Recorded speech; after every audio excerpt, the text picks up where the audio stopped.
Bienvenue dans un nouvel épisode du Conseiller en placement en partenariat avec Dugascopy TV. Je m'appelle Matthew Stevenson. N'oubliez pas, l'argent peut prendre soin de vous, mais il ne peut pas prendre soin de lui-même. Aujourd'hui, nous allons parler d'un autre genre commercial. En Amérique, on l'appelle Budweiser.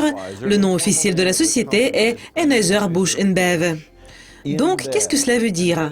Si vous habitez aux États-Unis et vous regardez cette émission de New York ou de Chicago, il s'agit de Budweiser. Et si vous êtes en Belgique, les actionnaires de cette société ne sont pas seulement américains, ils viennent de la Belgique, du Brésil, il y a une présence mondiale en fait. Stella Artois était une marque belge avant la fusion.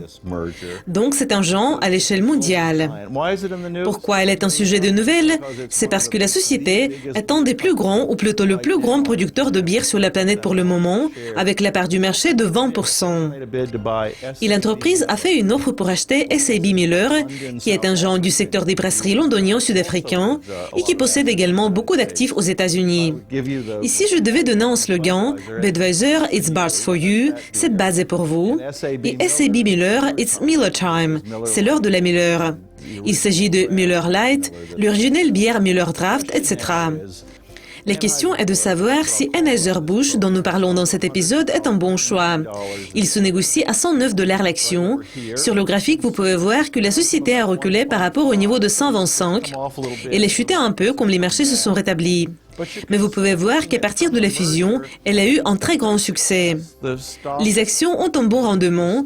La société court 21 fois le bénéfice. Elle reçoit 5,60 par action. C'est une réussite. Les propriétaires savent gérer l'entreprise et savent faire une bière. Donc, deux sociétés et tout un monde de marques. Car elles possèdent beaucoup de marques, y compris les grandes marques comme Bud et Bud Light, et des marques plus petites qui sont importantes pour les marchés locaux du monde.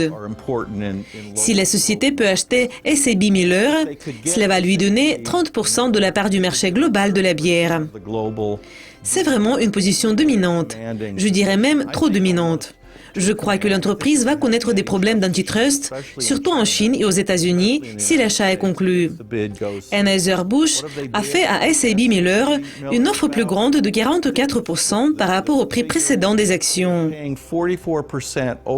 Et la valeur générale de SAB Miller est de 100 milliards de dollars. Donc ce n'est pas un petit accord. Est-ce que c'est un accord dont vous voulez faire partie? Donc ce sont deux sociétés prospères. Chacune a une niche du marché où l'autre est plus faible. Elles sont très différentes. Budweiser est très fort dans des parties de l'Europe et de l'Amérique latine, par exemple. Et ensemble, elles peuvent envahir le monde. Le problème pour vous, en tant qu'investisseur, est que vous achetez des actions très chères. Le ratio cours-bénéfice est de 21 et c'est assez élevé d'après moi.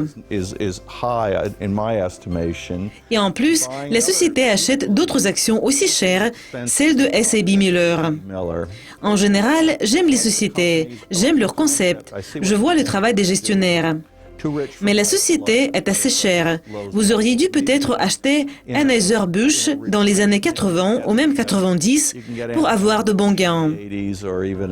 C'est une bonne entreprise. Elle pourrait être dans votre portefeuille. Mais 109 $, c'est un peu cher. Donc, c'est tout pour cet épisode du Conseiller en placement. C'était Matthew Stevenson en partenariat avec Dugascopy TV. N'oubliez pas, l'argent peut prendre soin de vous, mais il ne peut pas prendre soin de lui-même. Au revoir.